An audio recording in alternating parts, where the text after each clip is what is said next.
Ես որ այստեղ ոչ թե պիտի վեհապար հայրը գա իր դուրը, այն էլ այսպիսի դավաճան,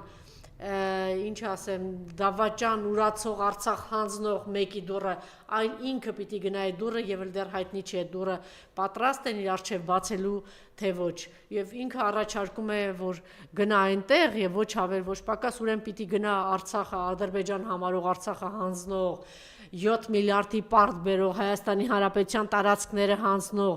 150,000-ի տնավեր դարձնող սովի մատնած մեկին, որ հիմա էլ ապիկար այսպես դավաճանական հայտարարություններ անում Արցախի ժողովրդի հասցեին ասելով, որ իրենց մտքից պիտի հանեն Արցախի վերադարձի հարցը, Արցախ ընդհանրապես պիտի հանեն, որ հրամայում է հարձակվեք սրբազանների վրա, հրամայում է հարձակվեք, գնացեք